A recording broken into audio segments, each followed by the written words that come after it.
வணக்கம் மக்களே, நான் உங்கள் ஸ்ரீதர். நீங்கள் பார்த்துட்டு இருக்கிறது சில்லி பீஸ். இன்றைக்கி நம்ம சேனலில் என்ன பார்க்க போகிறோம்னா சன்னா மசாலா தான் பார்க்க போகிறோம். பட் சன்னா மசாலானா நம்ம ஊர் ஸ்டைலில் பண்ணுற மாதிரி கிடையாது. இது வந்து பார்த்திங்கன்னா நார்த் இந்தியாவில் பண்ணுற மாதிரி கருப்பு கலரில் வரும். ஸோ இப்போ நம்ம எப்படி நார்த் இந்தியன் ஸ்டைலில் சன்னா மசாலா பண்ணுறதுன்றதை பார்க்கலாம் வாங்க. இப்போ நம்ம சன்னா மசாலாவுக்கு பார்த்தீங்கன்னா 1/4 கிலோ சன்னா எடுத்திருக்கேன். இது வந்து பார்த்திங்கன்னா ஒரு 1 hour ஊற வச்சுருக்கேன். இதை வந்து நம்ம குக்கரில் ஆட் பண்ணிடலாம். மசாலா வேக வைக்க தண்ணி ஆட் பண்ணிடுறேன். சன்னாக்கு தேவையான சால்ட் ஆட் பண்ணிடுறேன். நெக்ஸ்ட்டு பார்த்தீங்கன்னா இந்த மாதிரி ஒயிட் கிளாத், நல்லா க்ளீனாக உள்ள ஒயிட் கிளாத் ஒன்று எடுத்துக்கிறேன். அதில் வந்து 1 டீஸ்பூன் வந்து டீ தூள் ஆட் பண்ணுறேன். டீ தூள் எதுக்கு போடுறோன்னா இதில் வந்து பார்த்திங்கன்னா அந்த ஒரு துவர்ப்பு சுவை வரும். அது வந்து நல்லா டேஸ்ட்டை கொடுக்கும். அதே மாதிரி சன்னா வந்து பார்த்திங்கன்னா இது வந்து நம்ம பிளாக் கலரில் பண்ணுவோம். அதனால் இந்த டீ தூள் பார்த்திங்கன்னா அதுக்கு வந்து ஒரு நல்ல கலர் கொடுக்கும். நெக்ஸ்ட்டு இதுலேயே 2 ஏலக்காய் ஆட் பண்ணுறேன். 3 கிராம்பு ஆட் பண்ணுறேன். அப்புறம் ஒரு 10 சின்ன மிளகாய் ஆட் பண்ணுறேன். இதெல்லாம் பார்த்திங்கன்னா ஃப்ளேவருக்கு ஆட் பண்ணுறேன். இப்போ இதை முடிச்சு போட்டு நம்ம தண்ணியிலேயே ஆட் பண்ணிடலாம். இந்த மாதிரி நம்ம டீ தூள், நம்ம போட்ட ஏலக்காய் கிராம்பெல்லாம் இந்த கிளாத்தில் போட்டு முடிச்சு போட்டு இதை உள்ளே போட்டுருவோம். இப்போ நம்ம குக்கரை மூடி ஒரு 5 விசில் வைப்போம்.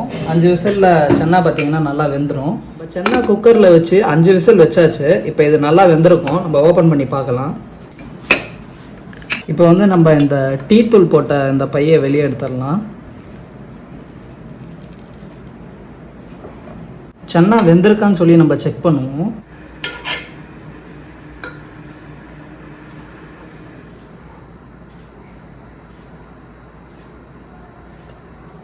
நல்லா வெந்துருச்சு. இப்போ நம்ம இதிலேருந்து தண்ணியை ட்ரைன் பண்ணிடலாம்.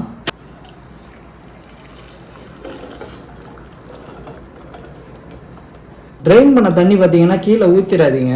இது வந்து நம்மளுக்கு தேவைப்படும் நம்ம டிஷ் ப்ரிப்பரேஷனுக்கு. ஸோ பத்திரமா எடுத்து வச்சுக்கோங்க. இப்போ பார்த்திங்கன்னா நம்ம சன்னா மசாலாவுக்கு தேவையான மசாலா வந்து ப்ரிப்பேர் பண்ணிடலாம். இதுக்கு வந்து நான் ஒரு பேன் யூஸ் பண்ணுறேன். ட்ரை ரோஸ்ட் தான் பண்ண போகிறோம் நம்ம மசாலாவை. 1 டேபிள் ஸ்பூன் ஜீரகம் ஆட் பண்ணுறேன். 2 டேபிள் ஸ்பூன் மல்லி ஆட் பண்ணுறேன். மிளகு 1 டேபிள் ஸ்பூன் ஆட் பண்ணுறேன். வரமிளகா ஒரு 5 யூஸ் பண்ணுறேன். 5 கிராம்பு ஆட் பண்ணுறேன்.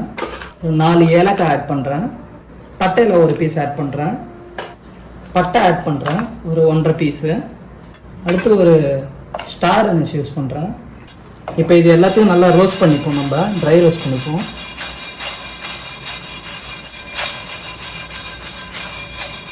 இப்போ இது எல்லாமே பார்த்திங்கன்னா நல்லா ட்ரை ரோஸ்ட் ஆயிடுச்சு. இந்த டைமில் அடுப்பை ஆஃப் பண்ணிவிட்டு 1/4 டேபிள் ஸ்பூன் வெந்தயம் ஆட் பண்ணுறேன். கஸ்தூரி மெத்தி கொஞ்சம் ஆட் பண்ணுறேன்.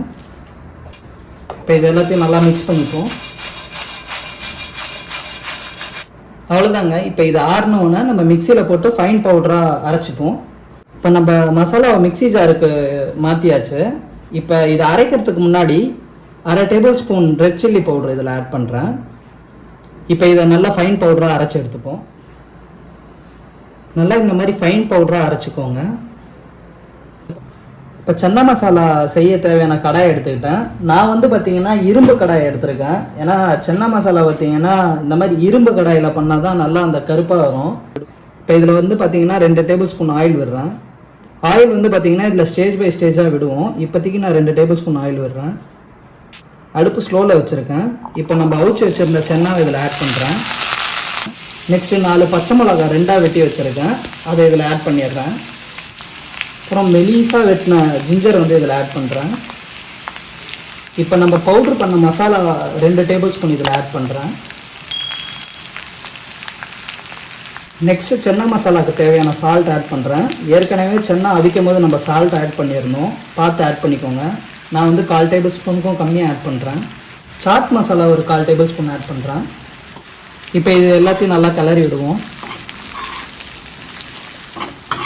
அடுப்பு பார்த்திங்கன்னா ஸ்லோவில் தான் வச்சுருக்கேன். ஸ்பீட் பண்ணாதீங்க. ஸ்பீட் பண்ணிங்கன்னா நம்ம போட்ட மசாலாலாம் தீஞ்சு போயிடும். இதை வந்து ஃபஸ்ட்டு நல்லா இந்த சன்னாவில் கோட் ஆகிற வரைக்கும் நல்லா கிளறி விட்டுப்போம். ஜஸ்ட் ஒரு 1 மினிட் இதை நம்ம கோட் பண்ணி நல்லா குக் பண்ணுவோம். இப்போ பார்த்தீங்கன்னா இந்த சென்னாவில் இருந்த அந்த மாய்ஸ்சர்னாலே நம்ம போட்ட மசாலாலாம் அதில் நல்லா ஸ்டிக் ஆயிடுச்சு.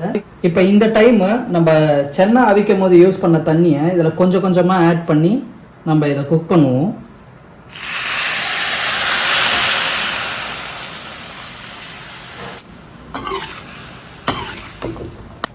இப்போ அடுப்பை கொஞ்சம் ஸ்பீட் பண்ணிடுறேன்.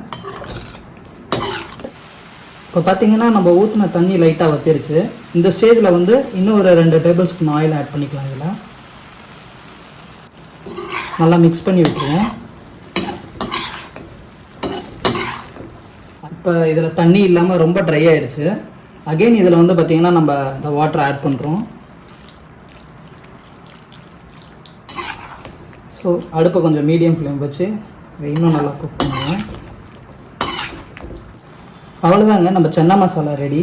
இப்போ வந்து பார்த்திங்கன்னா அடுப்பை ஆஃப் பண்ணிவிட்டு நிறைய கொத்தமல்லி பொடிசாக வெட்டி வச்சதை இதில் ஆட் பண்ணிடலாம். இதை நல்லா மிக்ஸ் பண்ணிடுவோம்.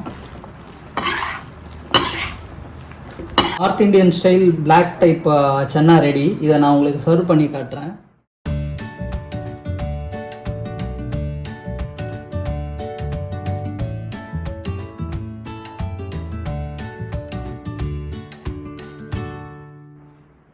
மக்களே, north Indian style chana masala ready. பார்க்க நல்லா கருப்பாக, சாப்பிட நல்லா பார்த்தோன்னே டெம்டிங்காக இருக்கும் சாப்பிட்றதுக்கு. இந்த டிஷ்ஷை நான் சொன்ன அளவுகளோட நீங்களும் உங்கள் வீட்டில் செஞ்சு பாருங்கள், நல்லா வரும். இந்த வீடியோ பிடிச்சிருந்தா மறக்காமல் லைக் பண்ணுங்கள், உங்கள் ஃப்ரெண்ட்ஸ் அண்ட் ஃபேமிலிக்கு ஷேர் பண்ணுங்கள், நம்ம சேனலுக்கு சப்ஸ்கிரைப் பண்ணுங்கள். உங்களை அடுத்த வீடியோவில் சந்திக்கும் வரை உங்களிடமிருந்து விடைபெறுவது நான் உங்கள் ஸ்ரீதர். பாய்.